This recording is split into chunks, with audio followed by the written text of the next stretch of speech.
With God as my witness, I don't hate white people, I hate white supremacists. With God as my witness, I don't even hate Zionists, I hate Zionism. I want Zionists to live in a world free of their oppression. They don't know how good it's going to be. So you have to stop them because they are hooked on white supremacist, settler, colonial violence. They don't know anything else. You got to get them off that dope. Once they're clean and start breathing free air in a free world, they will never want to go back. But until then, you have to resist them with everything that is in you, understanding that victory is promised if and only if you do not desist. Ceasefire, the first word on your lips. Every one of your colleagues will understand that they don't work 60-hour work weeks for the money that they pay in taxes to fund the hospital. If you relent in that messaging, we will fail. We will lose. Do not relent in that message. Beyond this, for those that have started to become awakened to the historical realities of this world, we say, we shout from the highest point that we can find, free, free Palestine! Free, free Palestine! And this is important and significant to understand. There's a broad group in the American populace that will be about divestment, that will be about not spending their tax dollars on bombing children instead of health care and education here. But there are fewer people, it's a smaller circle, that really understands the decolonial stakes in a free Palestine. So you have to start educating them. But it's very, very important in this process for us to understand that victory is incredibly close in this domain as well. And I'm going to tell you why. Where's my mama? My mama's over there. She's carrying all the way from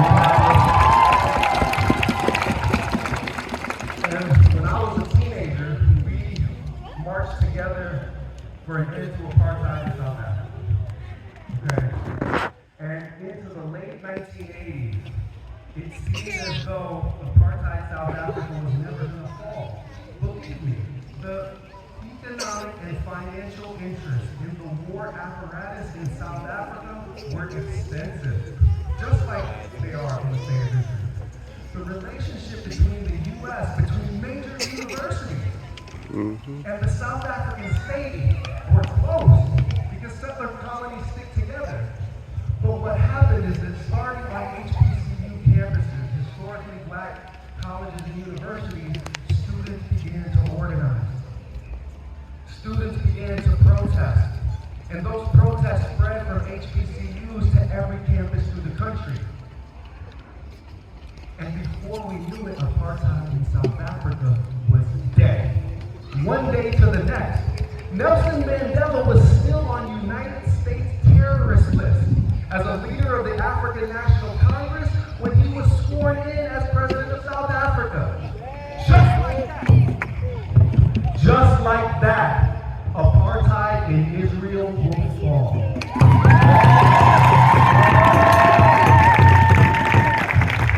On the condition that you do not desist. And this is not just me, by the way, that says this. This is every single progressive Israeli anti-Zionist scholar. Let's just take the great Gideon Levy, for example, who said that if the United States support for occupation were to end, the occupation would end within months. Right. Months. He said that if you were to actually enforce boycotts against the state of Israel, so that airlines didn't allow Israelis to go shopping at Galeries Lafayette in Paris, and in New York, he said that Israeli occupation would end within days. Which is a reminder that the power is entirely in your hands. Listen, we've all seen the racism that is grown uncontrolled in Israeli society. The most popular song on the pop charts now is a death chant that calls Palestinians rats and children of Amalek. Israel cannot fix itself.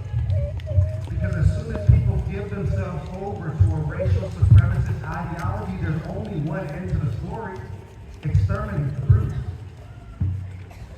So from the inside of that logic, they cannot fix themselves. You have voices like Gideon Levy that are voices in the wilderness, but I bear glad tidings because we have the power in our hands. If we make it so costly, politically and economically for the corporations and for the U.S. government, then support for Israel will break. And as soon as it does, it is game, set, match, Palestine. I said that I was coming with glad tidings because I am. The power is entirely in your hands. Do not let up on this messaging. Do not give in. In here, first and foremost.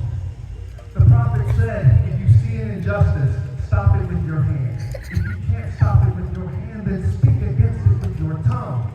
And if you are incapable of speaking against it with your tongue, which means literally if you feel for your life, it's not if I'm going to be ostracized at my job, they're not going to like me. No, you still have the obligation to speak. But if you fear for your very life, then you must at least turn your heart against an injustice. And that is the least that can be accepted. You can never for a moment internalize the oppressor's view of the situation. The line between you and your freedom is inside of you. The last thing that I'm going to say about this is that this is the reason why there is so much pressure to silence you right now. And it is the reason why we must speak. There is an effort to conflate anti-Zionism with anti-Semitism. As though somehow, if I were to criticize the politics of, let's say, the Chinese government, if that makes me racist against Chinese people, if I were to criticize the politics of the Saudi government, which I do daily, that makes me anti-Arab. Nonsensical, right? If you criticize the policies of the Zionist state, it doesn't make you an anti-Semite. And if it did, why do we have so many beautiful, down-by-law anti-Zionist Jews? It is ludicrous and laughable on the face of it. And the reason why it is ludicrous and laughable on the face of it is that they know that they are out of options. They have lost control of this narrative because of you.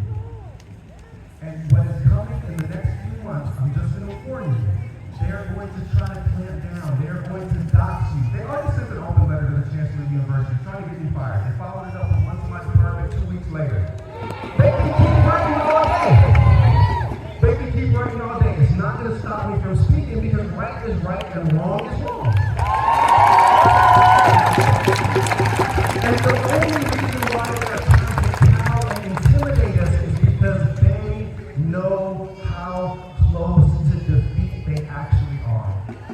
We are not going to pass this on to our children. We are not going to pass this on to the next generation.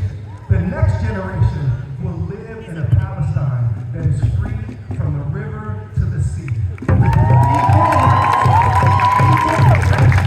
Equal dignity under the law for whosoever should reside in it. And if you are a Zionist and are uncomfortable in living in a state that has equal rights for everyone, then go on. You ain't got to go home, but you can get the hell out of here.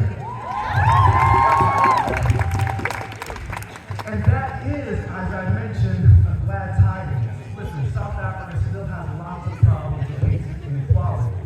It still has all the same kinds of problems of decolonization that we have here. But you know what they ain't got? They ain't got an apartheid state anymore. If you guys do not let go of this struggle and this fight, you will force this government to divest from its genocidal operations the way that you forced them to withdraw from Vietnam. You will force these universities, corporations, and institutions to divest from Israel the way that they divested from South Africa, and from the river to the sea, Palestine will be free.